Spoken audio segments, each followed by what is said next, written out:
time you're seeing this, sad news. I've sold the car. I sold the 599 GTO.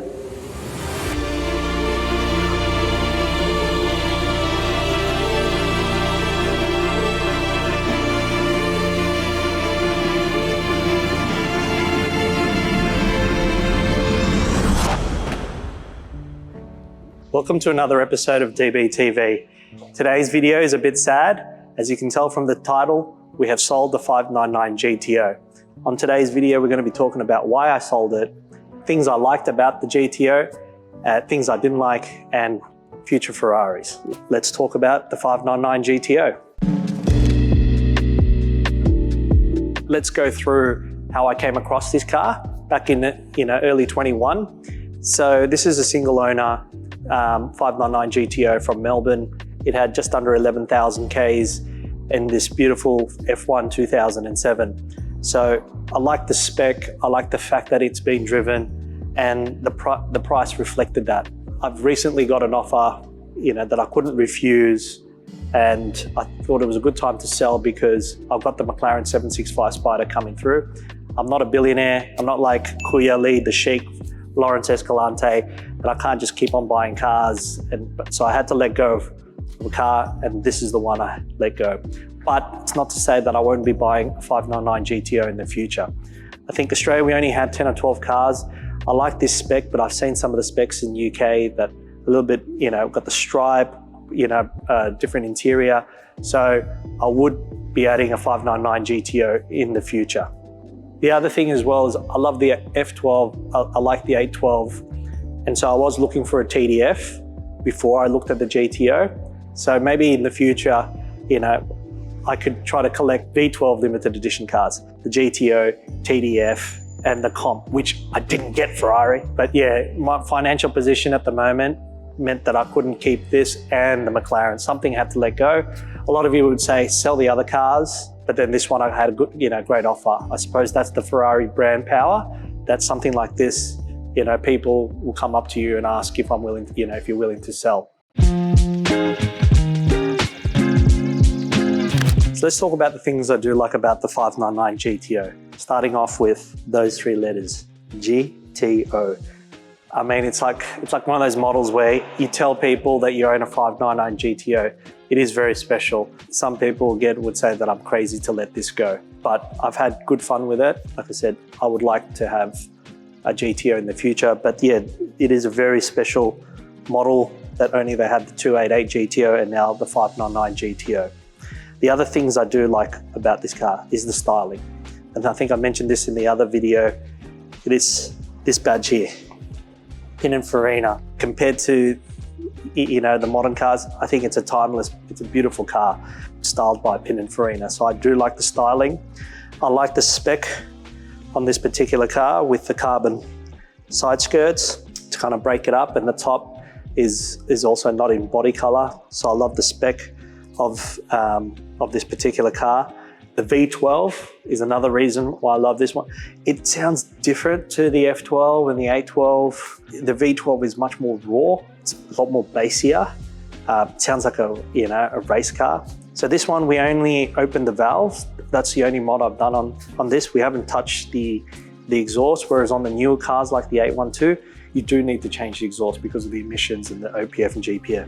Whereas this, it's with the single clutch, it's very raw. It scares you every now and then.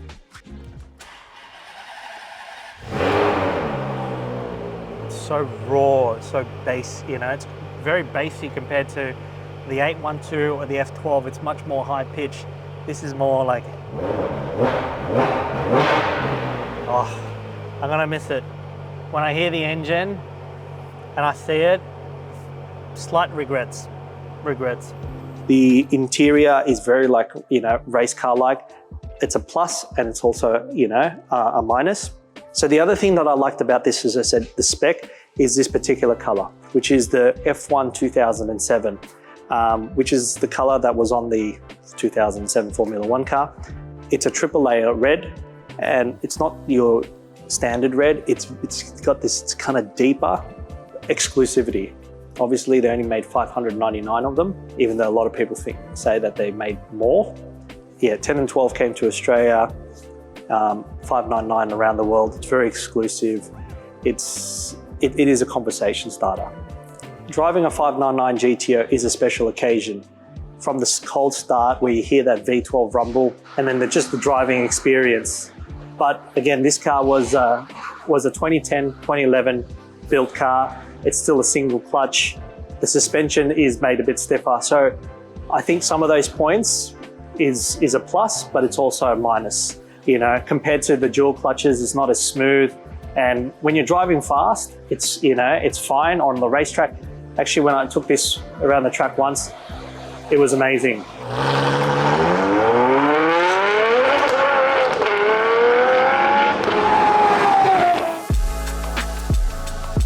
So let's talk about the things that I didn't like in the 599 GTO. It was obviously, you know, the racier version based off the XX program.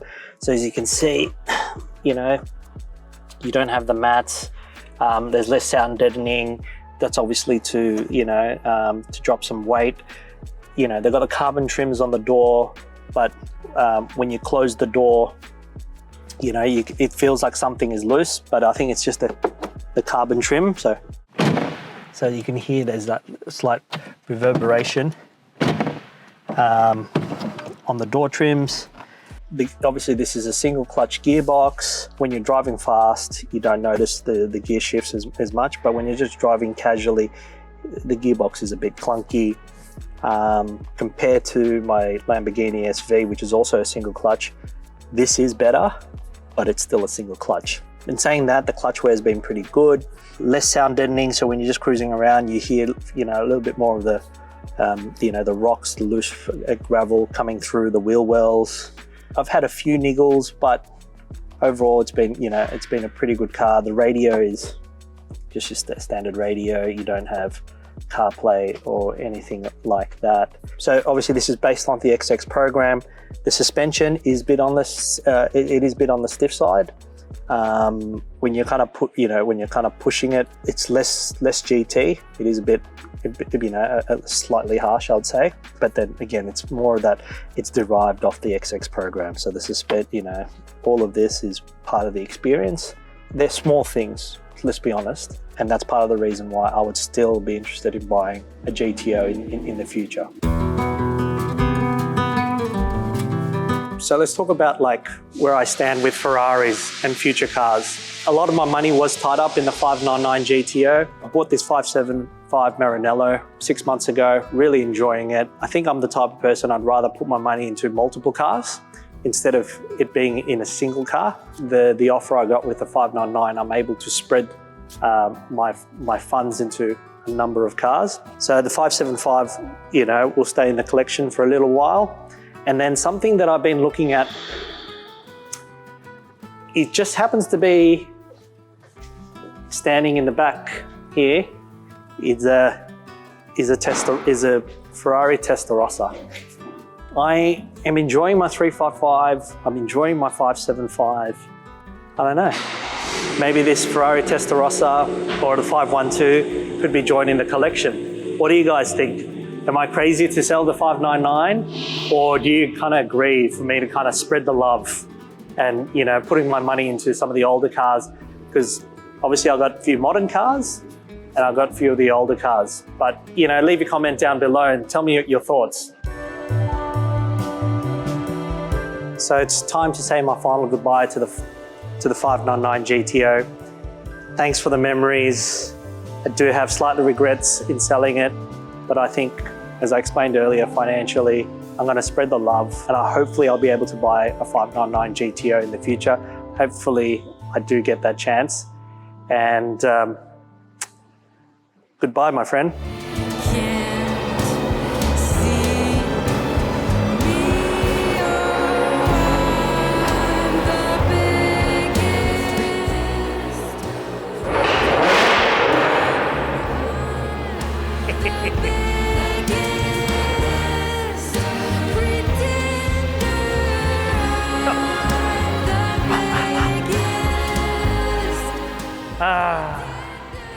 there it is.